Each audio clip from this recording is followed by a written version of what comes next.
know, man. I'm having a ball in New York City. You like coming to New York? I love New York. What do you do in New York? When I'm here, I stay at the Peninsula. I think that's the best hotel in the world. I stay there. Only in New York, though. I stay anywhere else in the world. I don't stay, but only in New York. Why is it around certain stuff that you like to go? Or? No, I'm a New Yorker, and I just want to be here. Yeah. The vibe is so energetic, man.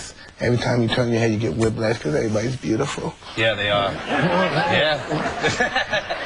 What do you do during the day? Do you cruise around? And do you go I go to my pigeon coop. You go to your pigeon coop? During the day, yeah. Yeah. Where's that exactly up in? I have one in Harlem. I have one in Brooklyn, New York. I have one in New Jersey. All the places that I frequent, I have a pigeon coop. How many pigeons do you have in total now? In total? Yeah. I have around, oh man. Like hundreds, like thousands? Yeah, I probably have around 4,000, 3,000 birds. And what is your time like with your pigeons? It's awesome. You have to experience, you have to be able to control 1,000 birds, to have them fly when you want to, come down when you want, and they can fly for 2 hours. You have a dropper. You haven't trained, if you throw the drop up, he's not necessarily a good flyer, because that's why he drops. He don't, but he falls back in the coop, and you see 300, 1,000 birds just come down. Wow. Right. And it's flying. They be tumbling in the floor, and they land right in the coop. Boom. Yeah, and how do you know that the pigeons, when they go up, how do you know that they're going to come back to you?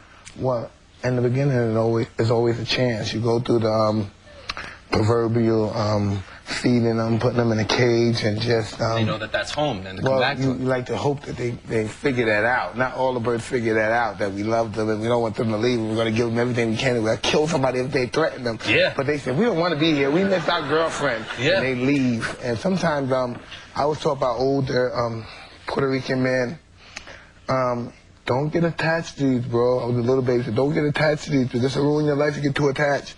And I remember one of my birds, I had a bunch of birds, but when I let this bird, I had it like in for 7 months. I had it, and I'm the kind of guy, I get a bird and let it out in 10 minutes. But I had this bird there, and somebody said it was someone else. I even plucked it. The wings grew back. It couldn't fly away from it. Yeah, and I left it around the coop, got familiar with the atmosphere, and when I let him out, the wings grew back. I let him out. He didn't even touch the roof. He just, boom. Just took off. Yeah, and I was devastated. Everybody said, I told you should have sold him. I told you. Why you let him? I told you should have bred. I told you. Yeah, you should have listened. Yeah, I should have.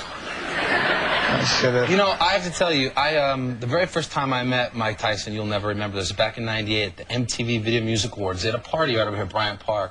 And I was online at the buffet, and I turned around and whack, I smack right into somebody. And I turn around, and there's you.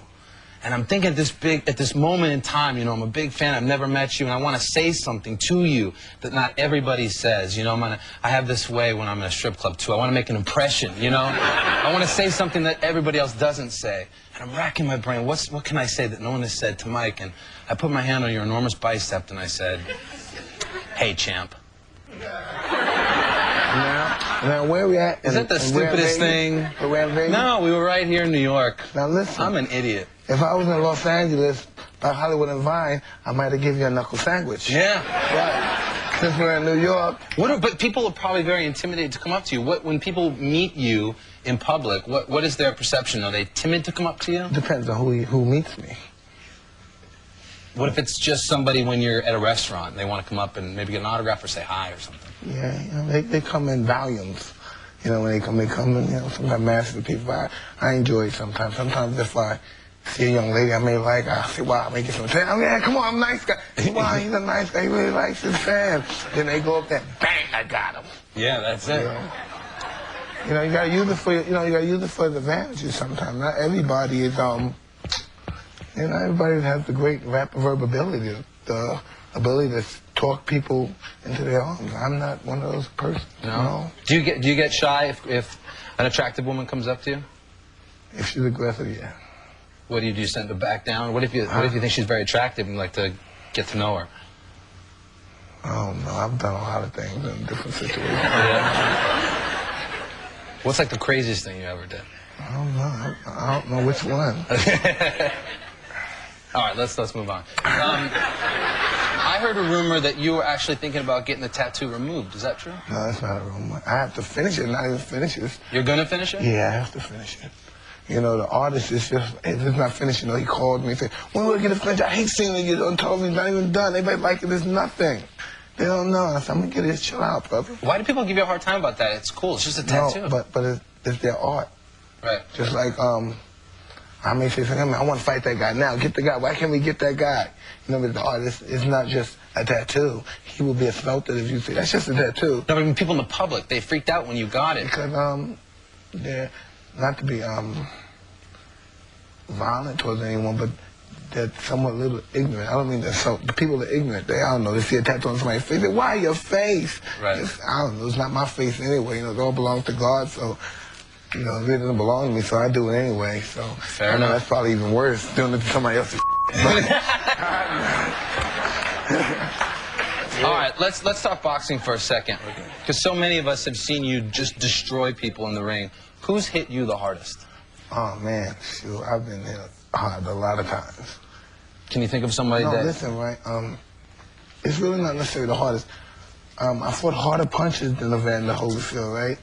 And not because he was just one ponderous puncher or a snappy one-punch knockout artist, because thank God I'm very capable of taking punches, and he just hit me so damn often. Damn. It's just, oh, man. Unrelentless. I said totally different than a big boom, boom, and then a boom, boom, boom, boom. And what about for you? When you load up, for those of us, put us in the ring. When that fist hits somebody, what does a knockout feel like coming from you? I don't know. I never hit myself. I guess I don't know. It has an equivalent to maybe a great home run hit, right, or great golf, because you don't feel it. And that's the one I go, you just don't feel it. And you know right away when you hit somebody when it's one of those not necessarily, because sometimes you hit a guy, just flush and go boom, and he doesn't go nowhere. And sometimes you tap a guy, you hit him on top of the head or something. It depends on the individual or the particular area he's vulnerable at. Some people just have like Jerry Cooney, for instance, was a weird guy. You know, he had a good chin, you know what I mean, for a white guy. He had a strong chin. Yeah. But as soon as you tapped him on top of the head, he just flew a bow. That was it. Yeah, so some people have different spots you hit them in, I guess. Will we ever have another great white fighter in this country? I don't know. It all comes down to dedication and consistency. They have to want it, I'm sure. If there ever was one, there could always be another one.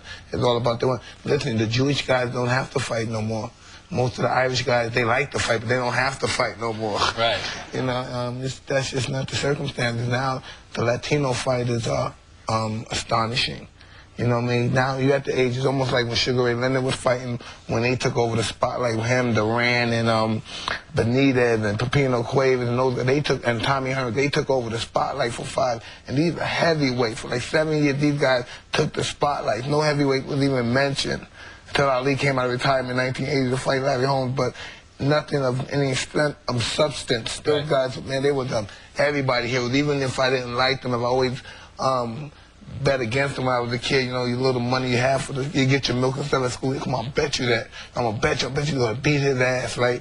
And even when they lost, I still respected them. Like, you know, you just loved them, but you just, and it's become a part of your life. And that's what greatness is. Like guys that could, their lives transcend to someone else, you know? Right. If you could fight anybody in the history of boxing for one night, who would you like to step in the ring with? I don't know, man. I don't know, because most of the guys that I really admire are light guys, small guys. They're not really the heavyweight guys. Right. I always wanted to be a little guy. I wish I was a small guy, because I always watched and idolized the little guys. So, because they're the most skillful ones, and they're more than just deadly punches. They're very accurate and fast, and the time. And most of my fighting, people just don't see it, because sometimes I overwhelm people, but it all has to do with the timing and the accuracy. Right. That's like sometimes it looks like I don't hit a guy hard, and he just collapse. Because it's just, that's the game, that's the art. When you make a guy make a mistake and you see it, and if a guy gives you a second, that's like an hour in boxing. You gotta go like this, boom. That's it. Ain't that something? Oh, it's incredible. It is incredible. We're gonna take a quick break. More with Mike Tyson right after this.